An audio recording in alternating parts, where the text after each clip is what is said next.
Hi, it's Angie from Sunny Side Up Living Blog, and today I'm sharing a recipe for a delicious pumpkin smoothie. Let's get cracking.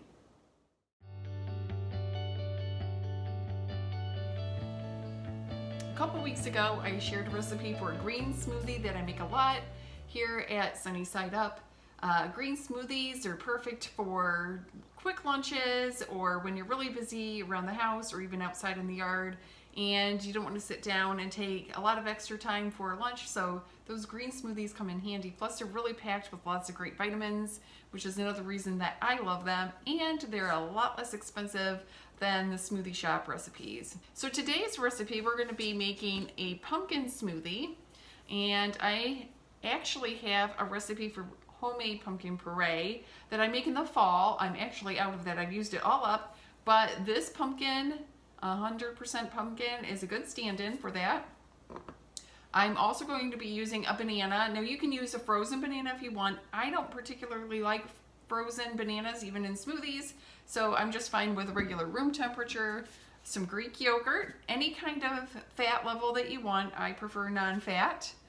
A little bit of vanilla extract, some pumpkin pie spice, and then just a little bit of any kind of nut butter, peanut butter. I really like this mixed nut butter that you can pick up at Costco.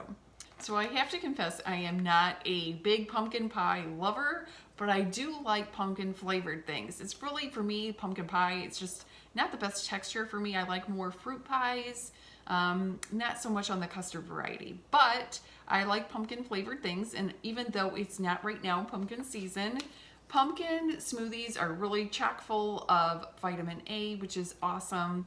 And sometimes I just really like the idea of a smoothie kind of lunch. If things get really busy around here, I sometimes even just forget to eat lunch. And then all of a sudden 2 o'clock rolls around and I'm starving. So these smoothies are really easy to whip together. And if your family really likes smoothies, you can save a lot of money by just making them at home. Now this recipe serves only one, but you can easily double, triple the recipe for every member of your family who wants a smoothie.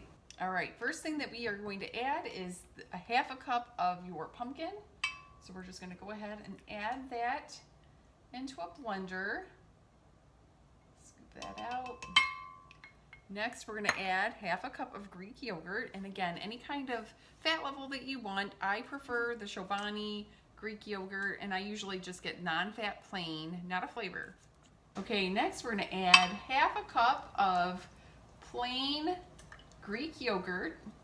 And we'll be adding some flavor with that vanilla, and then also I'm using unsweetened vanilla almond milk in this too. So that gives it just a little bit of extra vanilla flavor.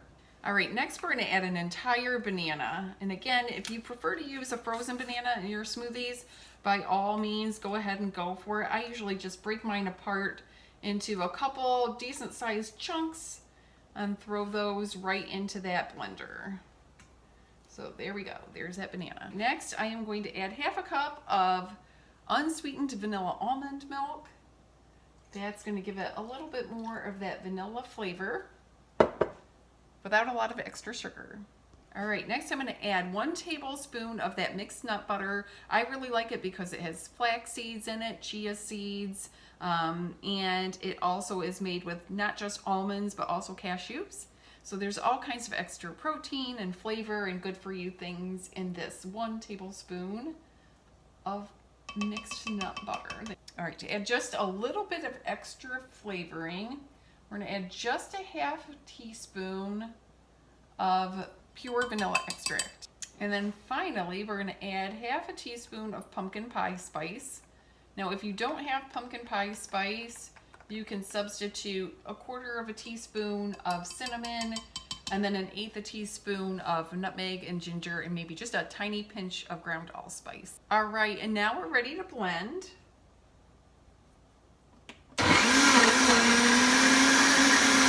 And last but not least, we're just going to go ahead and pour this right into a big glass, and you'll have enough for just 1 big serving here. Of course, you know I'll probably scrape down the sides of this blender too. Oh, bon appetit. That's it for today. For more delicious smoothie recipes like this one, hit subscribe.